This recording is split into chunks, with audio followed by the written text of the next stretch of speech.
Back. എല്ലാവർക്കും ഷാനുഷാജി വ്ളോഗ്സിലേക്ക് സ്വാഗതം. ഇന്ന് ഞാൻ വന്നിട്ടുള്ളത് ഒരു അടിപൊളി സ്വീറ്റ് റെസിപ്പി ആയിട്ടാണ് കേട്ടോ. നമുക്ക് പെട്ടെന്ന് ഉണ്ടാക്കാൻ പറ്റിയ ഒരു അടിപൊളി സിമ്പിൾ സ്വീറ്റ് റെസിപ്പിയാണ്. അപ്പോൾ നമുക്ക് സമയം കളയാണ്ട് വീഡിയോയിലോട്ട് പോവാം.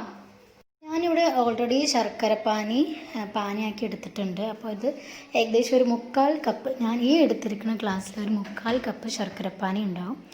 അത് ഞാൻ ശർക്കര പാനി ഉണ്ടാക്കി അത് അരിച്ചെടുത്തിട്ട് വീണ്ടും അതേ പാനിലേക്ക് ഒഴിക്കുകയാണ് കേട്ടോ. അപ്പോൾ ഈ ഒരു കപ്പിലാണ് ഞാൻ എടുത്തിട്ടുള്ളത്. അതിൽ 3/4 കപ്പ് ഉണ്ടാക്കും. അതിലേക്ക് നമുക്ക് 1 ടേബിൾ സ്പൂൺ നെയ്യ് ചേർത്ത് കൊടുക്കാം. നെയ്യ് ഒരുപാട് ഇഷ്ടമുള്ളവർക്ക് നെയ്യ് ഒരുപാട് ചേർക്കാം. പക്ഷെ നമ്മൾ ഒരുപാട് ചേർത്ത് കഴിഞ്ഞിട്ടുണ്ടെങ്കിൽ ലാസ്റ്റ് നമ്മൾ അത് ബോൾസ് ആക്കുമ്പോൾ ഒരുപാട് നെയ്യ് ബാക്കി വരും. അപ്പോൾ നമുക്ക് ഈ 1 ടേബിൾ സ്പൂൺ തന്നെ ധാരാളമാണ് കേട്ടോ. അപ്പോൾ അത് ഇനി നന്നായി തിളച്ച് വരുമ്പോൾ നമുക്കതിലേക്ക് ഇപ്പോൾ തേങ്ങ ചേർത്ത് കൊടുക്കാം. ഞാനിപ്പോൾ ഈ 1 കപ്പും പ്ലസ് ഒരു 1/4 കപ്പും കൂടെ ചേർത്തിട്ടുണ്ട്. അപ്പോൾ 1/4 കപ്പ് തേങ്ങ ഞാനിതിൽ ഈ സമയത്ത് ചേർത്ത് കൊടുത്തിട്ടുണ്ട്. ഇത് നന്നായി മിക്സാക്കി കൊടുക്കണം. അപ്പോൾ ശർക്കര ഒക്കെ തേങ്ങ കുടിച്ച് നന്നായി വറ്റിച്ചെടുക്കണം കേട്ടോ. നന്നായി ഡ്രൈ ആക്കി എടുക്കേണ്ട ആവശ്യമില്ല. ഈ സമയത്ത് ഞാൻ കുറച്ചൊരു പിഞ്ച് ഏലക്കാപ്പൊടി ഇട്ട് കൊടുത്തിട്ടുണ്ട്. അതിൻ്റെ ഫ്ലേവർ ഇഷ്ടമുള്ളവർക്ക് ഇട്ട് കൊടുക്കാം കേട്ടോ.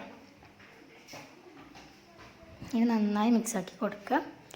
ഇനി പെട്ടെന്ന് തന്നെ ഇതിൻ്റെ ആ നെയ്യും ശർക്കര പാനിയൊക്കെ വറ്റി വരും, ഡ്രൈ ആയി വരും. നന്നായി ഡ്രൈ ആക്കേണ്ട ആവശ്യമില്ല.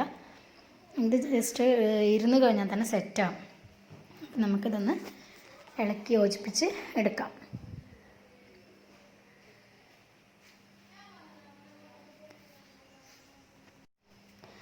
അപ്പോൾ ഇത് ഏകദേശം നല്ല സൈഡിൽ നിന്നൊക്കെ വിട്ട് വന്നിട്ടുണ്ട്. നമ്മുടെ ഏകദേശം ഒക്കെ എന്താ പറയുക ഡ്രൈ ആയി വന്നിട്ടുണ്ട്. നെയ്യൊക്കെ തെളിഞ്ഞ് വന്നിട്ടുണ്ട്. ഇനി നമുക്കിതൊരു പാത്രത്തിലേക്ക് വെച്ച് കൊടുക്കാം. ഇനി നമ്മൾ ഇത് കുറച്ച് സമയം ജസ്റ്റ് ഒന്ന് ചൂടാറിയ ശേഷം നമുക്ക് ഉരുളകളാക്കിയെടുക്കാം. ഓക്കെ, അപ്പോൾ അങ്ങനെ ഉരുളകളാക്കി എടുത്തതാണിത്. കാണാൻ നല്ല ഭംഗിയാണ്, കഴിക്കാൻ അതിലുപരി ടേസ്റ്റാണ് കേട്ടോ. നിങ്ങളെല്ലാവരും ഉറപ്പായിട്ട് ട്രൈ ചെയ്ത് നോക്കിയിട്ട് അഭിപ്രായം പറയണം. ഇൻഷാ അല്ലാഹ് അടുത്ത വീഡിയോയിൽ കാണാം. Take care, bye bye.